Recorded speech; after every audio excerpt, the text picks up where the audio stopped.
चलें जी, बिस्मिल्लाहिर्रहमानिर्रहीम। स्क्रीन आप लोगों के सामने है, तो इसको सबसे पहले करते हैं जी शेयर, और उसके बाद फिर फर्दर यहीं से इसको स्टार्ट लेते हैं। बिस्मिल्लाहिर्रहमानिर्रहीम। बच्चे देख लें जी, आपके सामने पेपर है federal public service commission comparative examination 2021। तो 2021 का ऑब्वियसली मतलब ये है कि ये अभी रिसेंटली जो हमारा पर्चा हुआ है वो हम सॉल्व करेंगे। ये आपके सामने पूरे का पूरा क्वेश्चन है जी, प्रेसी का 20 मार्क्स का, और ये क्वेश्चन है 20 नंबर का, जो कॉम्प्रीहेंशन पैसेज हम जिसको रीड करते हैं और उसके आंसर्स करते हैं। आज हम प्रेसी को करेंगे। मैं चूँकि कुछ बेसिक चीज़ें बता चुका हूँ ऑलरेडी, जो स्टूडेंट पढ़ रहे हैं उनको तो पता है, जो नए हैं उनके लिए भी कोई इशू नहीं है। वक्त के साथ साथ हम इसी लेक्चर में उनको बताते जाएंगे।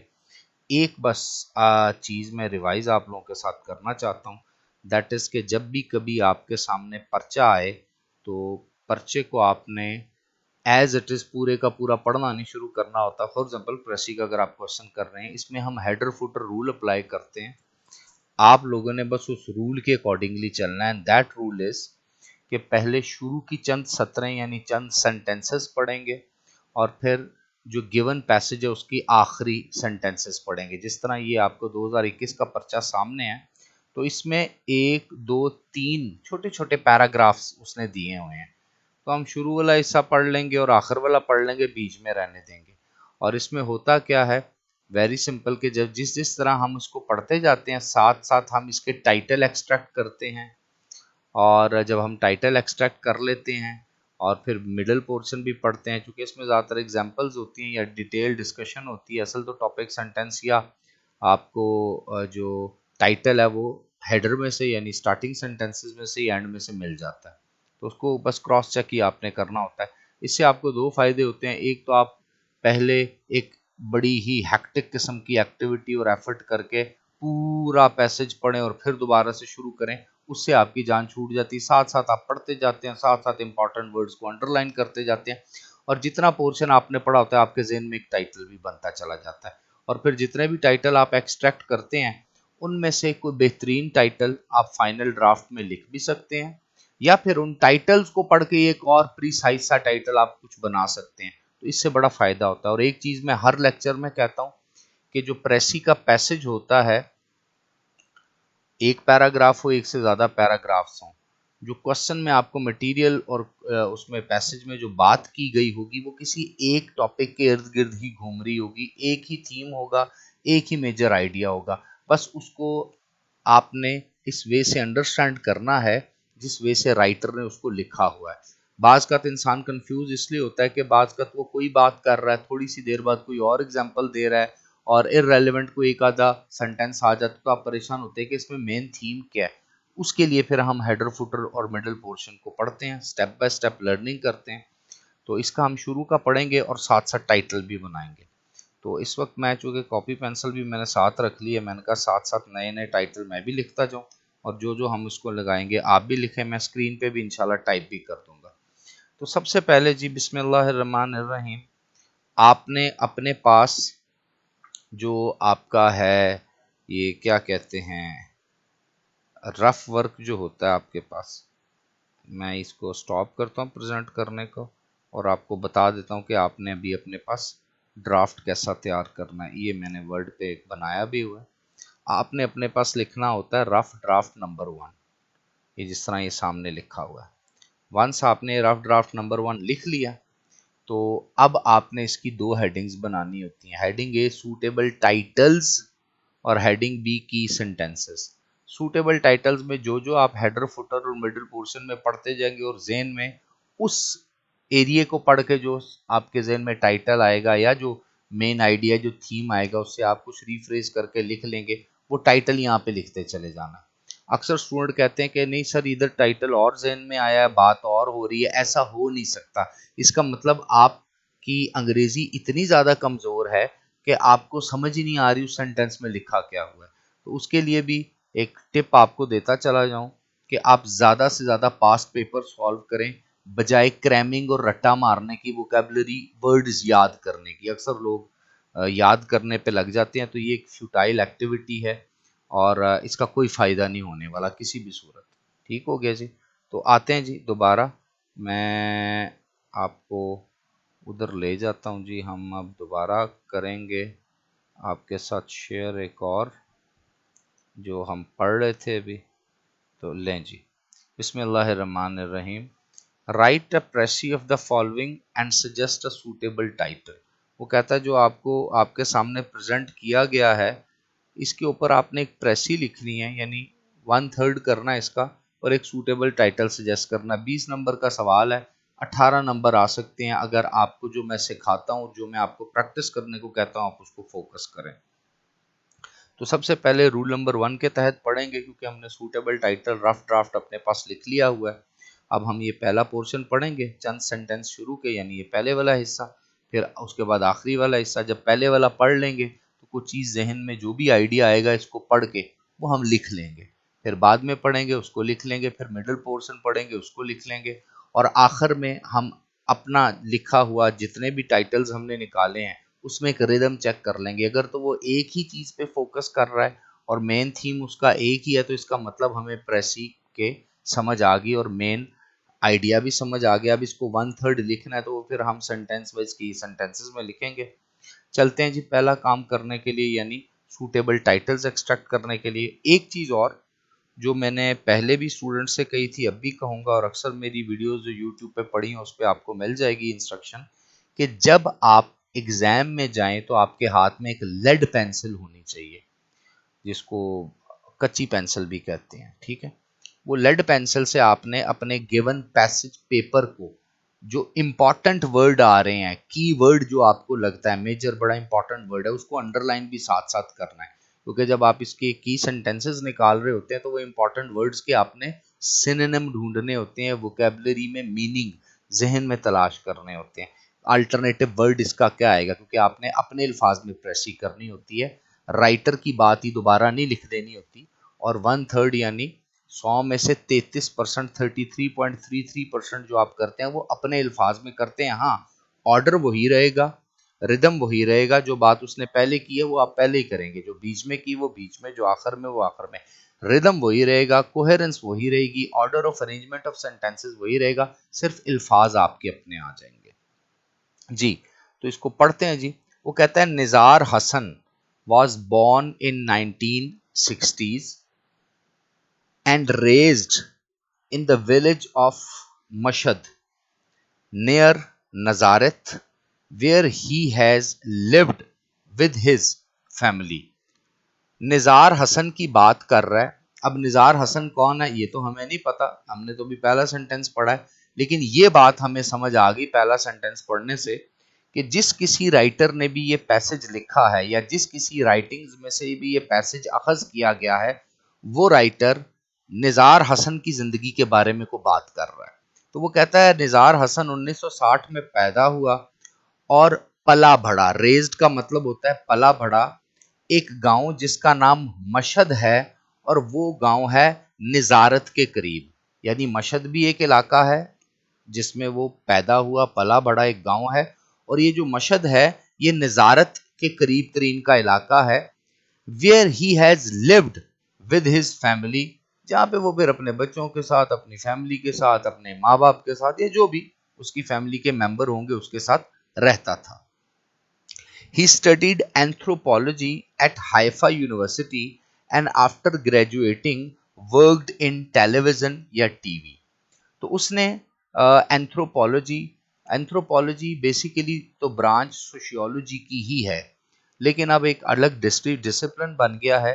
एंथ्रोपोलॉजी का मतलब होता है the study of races, the study of tribe, यानी दुनिया में कौन किसकी नस्ल से है, उसकी रेस क्या है, उसका ट्राइब क्या है, उसका ओरिजिन क्या है, अरब्स कौन हैं, सुमेरियंस कौन हैं, उसी तरह आपने देखा होगा आर्यान्स, ठीक है, संस्कृत बोलने वाले लोग, उसके बाद चाइनीज नस्ल, उसके बाद ये अमेरिकन, रेड इंडियंस, तो ये रेसेस है ना, तो इनकी स्टडी को कहते हैं एंथ्रोपोलॉजी। तो वो कहता है उसने एंथ्रोपोलॉजी पढ़ी थी। इन अदर वर्ड्स वो ये बता रहा है वो एक एंथ्रोपोलॉजिस्ट था। वो दुनिया में जो नस्ल और जो रेसेस और जो ह्यूमन ट्राइब्स होते हैं उसके बारे में इल्म रखता था।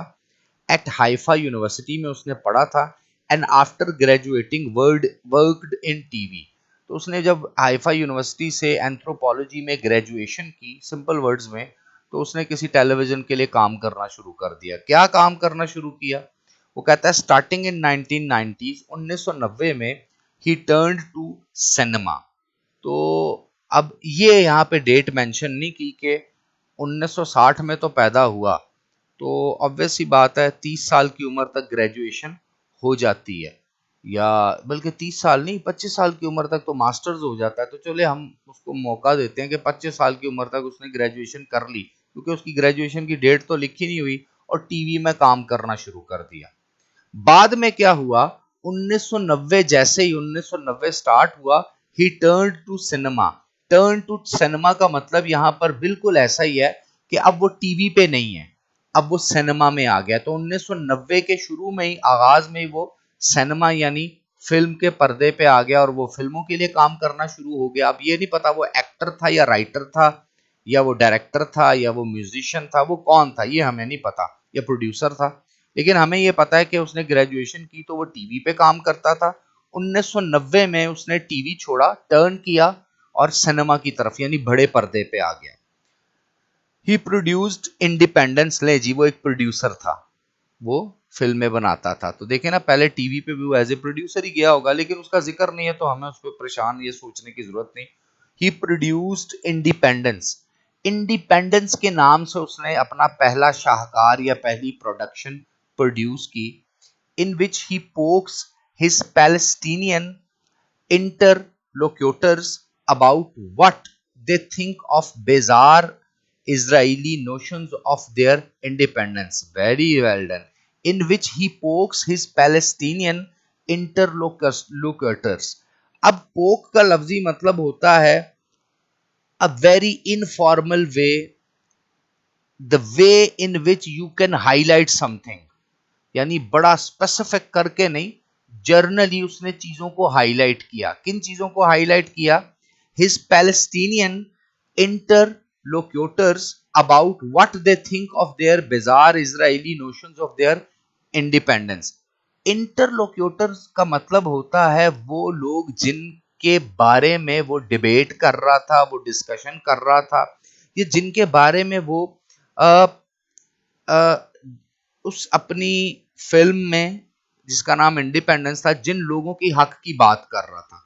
तो वो कहता है 1994 में उसने इंडिपेंडेंस नामी एक फिल्म प्रोड्यूस की है, एक ड्रामा, जो भी वैसे सिनेमा में फिल्म लगती है या डॉक्यूमेंट्री लगती है, तो हम मान लें, क्योंकि अभी जिक्र नहीं आया कि वो फिल्म डॉक्यूमेंट्री थी, तो इस तरह की कोई चीज उसने जब वो बना दी, तो उसने उसमें उन चीजों को हाईलाइट किया जो कि उसके पैलेस्टीनियन जो थी आपस में डिस्कस किया करते थे। यानी उसने हाईलाइट इस चीज को किया कि फलस्तीन के रहने वाले फलस्तीनी क्या समझते हैं जो इजराइली नोशन ऑफ इंडिपेंडेंस है। यानी इजराइलियों ने जब उनके ऊपर कब्जा कर लिया, उनका मुल्क 1949 में उनसे छीन लिया, और उसके बाद जंगें हुई, और फिर इजराइलियों ने कहा हम आज़ाद हो गए या हमने अपना मुल्क अलग बना लिया, फलस्तीन अलग हो गया, दो हिस्से कर लिए।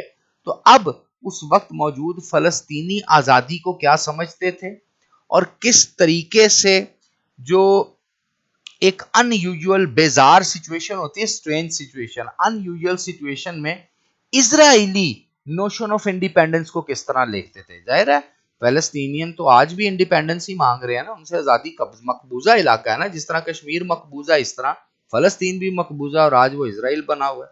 तो इसका मतलब यह है कि 1994 में निजार हसन ने एक मूवी प्रोड्यूस की, या एक डॉक्यूमेंट्री, जो भी अभी आगे आ जाएगा, उसमें उसने डिटेल में उन लोगों के ख्यालात या उनकी आपस की डिस्कशन लिखी जो कि पैलेस्टीनियन थे, और वो उस वक्त के हालात यानी 1994 में क्या समझते थे, जो कि उनके साथ अनयूजुअल और स्ट्रेंज तरीके से इजराइली लोगों ने उनकी आज़ादी गसब की हुई थी और अपने आप को आज़ाद कौम डिक्लेयर किया, और इनकी आज़ादी की डेफिनेशन या नोशन को वो, ऑब्वियस सी बात है, फलस्तीनियों की आज़ादी की नोशन या आज़ादी की मूवमेंट को इजराइली, आपने 2 हफ्ते पहले भी देखा था, टेररिज्म ही कहते हैं।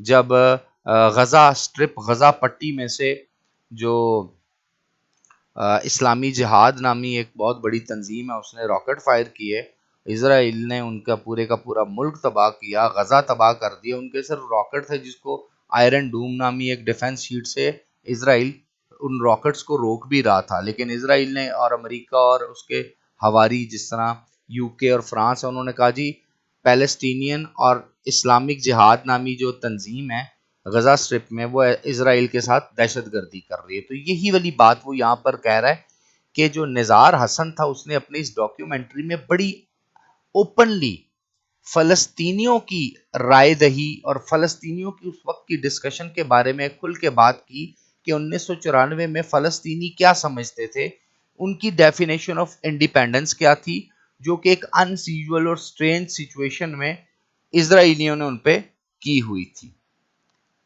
बेजार Israeli notion of their independence, तो जो इजराइली नोशन ऑफ इंडिपेंडेंस थी कि इजराइली उनके बारे में या अपने बारे में क्या कहते हैं। They have stolen another people's homeland, इजराइलियों ने तो चोरी कर लिया था किसी और का होमलैंड, एंड अदर्स पीपल किसी और शख्स का homeland, and call the act independence. ये है बात, वो कहता है इजराइलियों ने किसी और की मुल्क छीन लिया 1949 में और अपने आप को कहा हम इंडिपेंडेंट हो गए, आजाद हो गए, हमें हमारा वतन मिल गया। भाई किसी के पे तुमने कब्जा कर लिया, तुम कैसे आजाद हो गए? तुम तो मकबूजा हो, तुम तो काबिज हो, तुम तो एग्रेसर हो। Hassan dwells on that absurdity. Dwells normally इस्तेमाल होता है किसी जगह, किसी सिचुएशन, किसी पोजीशन में रहने का, यानी कहीं के मकीन, कहीं के रिहायशी, या बाज का ये आता है living somewhere else some specific place on that absurdity. तो वो कहता है निज़ार हसन इस तरह की एब्सर्ड, बेहुदा और झूठी और वल्गर किस्म की डेफिनेशन ऑफ इंडिपेंडेंस जो कि इजरायली करते थे कि हम इंडिपेंडेंट हैं, हमने एक अलग मुल्क बना लिया, उसके बारे में यहाँ पर बात कर रहा है कि कितना बड़ा धोखा है और कितनी बड़ी बेहूदगी है कि आप किसी की ज़मीन पे कब्जा कर लें और बाद में कहें जी ये ज़मीन मेरी है। तो अब इस चीज़ को पढ़ के मेरे जहन में जो टाइटल आ रहा है वो आ रहा है, जो पहला मैं लिख सकता हूं, मैं वहां भी टाइप करूंगा, यहां मैं लिख भी देता हूं, आप लोग भी लिख लें। It is Nizar Hassan's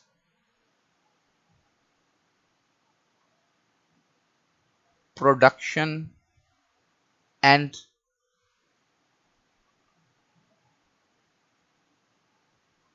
Palestine, उसकी प्रोडक्शन और पैलेस्टाइन के बारे में। दूसरा इसको देख के पढ़ के यही हो सकता है निज़ार हसन और सेमी कॉलन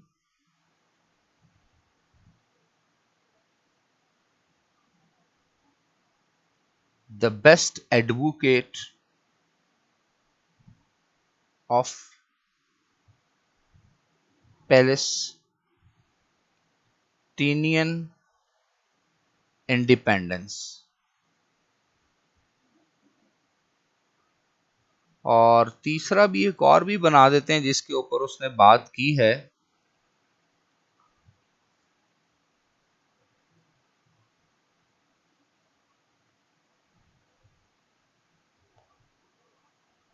निज़ार हसन, बल्कि निज़ार हसन्स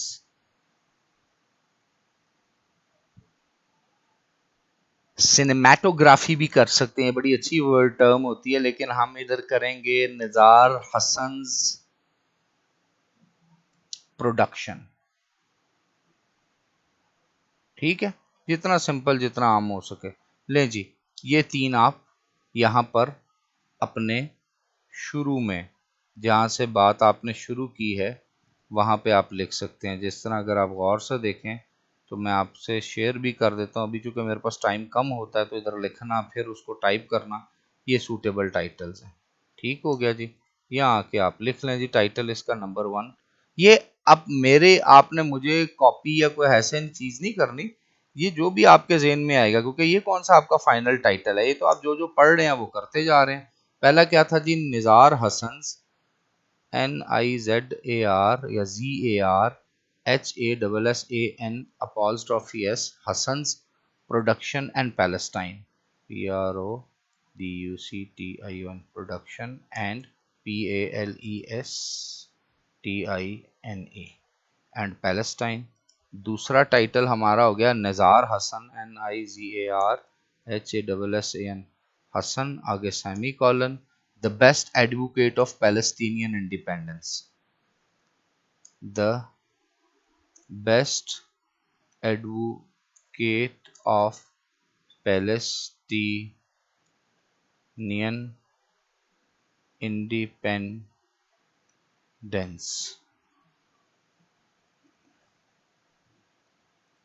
ठीक हो गया जी। अच्छा जी, उसके बाद तीसरा भी कर लेते हैं। तीसरा हमने लिखा था निज़ार हसन्स प्रोडक्शन, ये भी आसान है, निज़ार HASSANPRODUCTION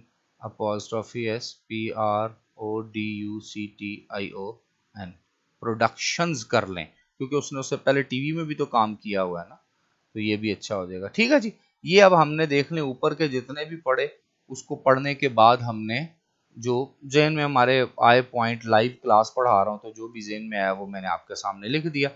अब हम इसके बाकी के भी पढ़ते हैं और चेक करते हैं जी जो फुटर में क्या लिखा हुआ है, क्या हम बिल्कुल ठीक चल रहे हैं या गलत चल रहे हैं, या हम, क्योंकि इस रूल के तहत सबसे बड़ा फ़ायदा ये होता है, हेडर फुटर रूल के तहत आपसे गलती हो नहीं सकती। अब आखिरी पोर्शन ये वाला पढ़ते हैं, क्योंकि शुरू का तो हमने पढ़ लिया ना, अब आखिरी वाला हिस्सा पढ़ लेते हैं।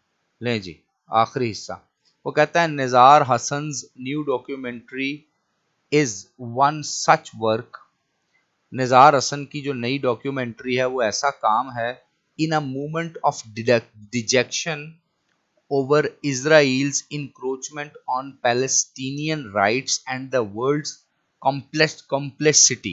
वो कहता है जो निज़ार हसन की न्यू डॉक्यूमेंट्री है ना, इज वन सच वर्क, वो एक ऐसा काम है जो कि in a movement of deduction over Israeli encroachment, जो कि एक लम्हा है दुख का, सैडनेस का, डिजेक्शन, सैडनेस, दुख, बुरे हालात, डिप्रेस्ड स्टेट ऐसी ऑफ इजराइलीज इंक्रोचमेंट, जो कि इसराइल ने इंक्रोचमेंट की है, कब्जा किया है on Palestinian rights and the world complicity, और उसके साथ साथ जो उन्होंने उनके राइट्स, उनके हकूक पे कब्जा किया, डाका मारा, और कितना ज़्यादा कॉम्प्लिसिटी है, यानी टू कंप्लाई विद, यानी दुनिया जो है वो किसके साथ खड़ा है। ऑब्वियसली बात है, दुनिया पैलेस्टीनियन के साथ खड़ी नहीं, वो तो इसराइल के साथ खड़ी है। हाँ, लिप सर्विस देते हुए दुनिया फलस्तीन यानी पैलेस्टाइन के साथ खड़ी है, यूएन रेजोल्यूशन में खड़ी है,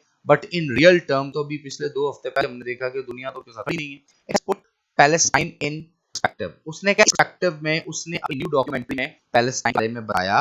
वो क्या है, निज़ार हसन की जो नई डॉक्यूमेंट्री है वो ऐसा कमाल काम है जिसमें हर एक लम्हे के अंदर जो सैडनेस और स्टेट ऑफ डिप्रेशन पाया जाता है, किस चीज के ऊपर, ओवर इजरायली इंक्रोचमेंट, कि इसराइल ने किस तरह कब्जा किया है फलस्तीनियों के राइट्स के ऊपर, और किस तरह जो दुनिया है वो किसके साथ है, इसके अकॉर्डिंगली दुनिया का रिश्ता है। It has put Palestine in this perspective, इस पर्सपेक्टिव में अब उसने फलस्तीन को दिखाया।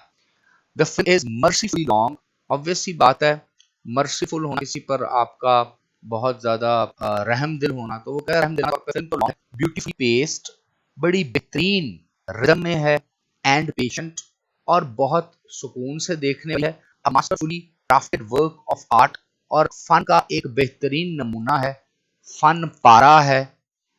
अ Palestinians epic ode to his homeland, और एपिक कहते हैं स्टोरी को, तो फलस्तीनियों की एक ऐसी अपने होमलैंड से मुतालिक ओड कहते हैं, to glorify something, to enhance and say something that is very great. तो वो कहता है ये फलस्तीन के लोगों की एक ऐसी अजीम दास्तान है उनकी होमलैंड से मुतालिक, a shorter version of grandfather, जो शॉर्ट वर्जन है मेरे दादा अब्बू यानी my grandfather's path, has been broadcasted on Al Jazeera Arabic in 3 parts. अच्छा, अब ये निज़ार हसन ने ऊपर पढ़ा ना इंडिपेंडेंस, उसने एक फिल्म बनाई है, डॉक्यूमेंट्री बनाई, अब ये दूसरी आ गई है, ये है निज़ार की डॉक्यूमेंट्री, इसका नाम माई ग्रैंडफादर्स पाथ, यानी मेरे दादा जान का रास्ता। वो कहता है shorter version of my grandfather's path has been broadcast on Al Jazeera, Arabic in 3 parts but must be seen in entirety. वो कहता है 3 हिस्सों में अल जजीरा पे माई ग्रैंड फादर्स पाथ, जो कि फ़लस्तीन के लोगों के हालात, उनकी अजमत, उनके साथ होने वाले दुख दर्द, किस तरह उनकी ज़मीन, उनके राइट्स को इनक्रोच कर रहे हैं इसराइली, दुनिया उस पर क्या कर रही है, उसका पूरा अहवाल खुद ये बताती है, क्योंकि ये आर्ट का एक फन पारा है, मास्टरपीस है, कमाल की ये एक डॉक्यूमेंट्री है। वो कहता है ये अल जजीरा पे 3 हिस्सों में दिखाई जा रही है, मुझे तो कहता लग रहा है इसको इंटायरिटी में वन गो में सारी की सारी देखनी चाहिए। इन वन गो देखें, आगे उसने लिखा भी हुआ है, it is a pilgrimage that must not be interrupted. ये एक ऐसा पिलग्रिमेज, बेसिकली तो हज के लिए हम समझते हैं, पिलग्रिमेज का मतलब होता है एक ऐसा बा मकसद सफर किसी नेक काम के लिए करें। तो यहाँ पे वो देखने को नेक मकसद कह रहा है। तो वो कहता है ये जो नेक मकसद आपने 3 हिस्सों में अल जजीरा पे जो पार्ट पे my grand father's path movie आई है, इसको वन गो में बैठ के देखें। ये एक ऐसा नेक मकसद बनेगा आपके लिए जिसमें फिर कोई इंटरप्शन नहीं होना चाहिए। ऑब्वियस सी बात है, आप हज करने जाते हैं तो आपको इंटरप्शन होने देते हैं, होती है, काम उसमें सिर्फ फोकस उस तरफ होता है। इस तरह हिंदू किसी पिलग्रिमेज पे जाते हैं, वो अपनी किसी मुकामात पे या बात जगह पे जाके अपनी कोई इबादत करते हैं, क्रिश्चियन को इबादत करते हैं, यहूदी करते हैं। वो कहता है उसमें फिर इंटरप्शन तो नहीं होनी चाहिए। तो आखिरी पैराग्राफ भी निज़ार हसन की डॉक्यूमेंट्री और उसकी प्रोडक्शन का ही जिक्र हो रहा है। तो आखिरी पढ़ के भी हमें जहन में जो टाइटल आ रहे हैं वो मैं लिख सकता हूँ,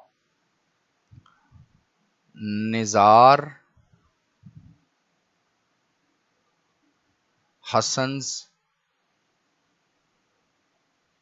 master piece of cinema, CINE cinema. अच्छा जी। और आउटस्टैंडिंग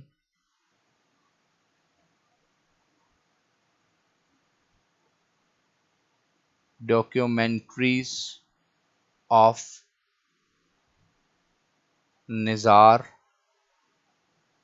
हसन, ये भी इसका एक टाइटल हो सकता है। ठीक है, ये भी इंशाल्लाह हम यहाँ पर लिख भी देंगे, ये जो मैंने स्क्रीन आपसे शेयर की है। अब आप लोगों ने काम करना है, जो आप लोगों की असाइनमेंट है, ये विजुअल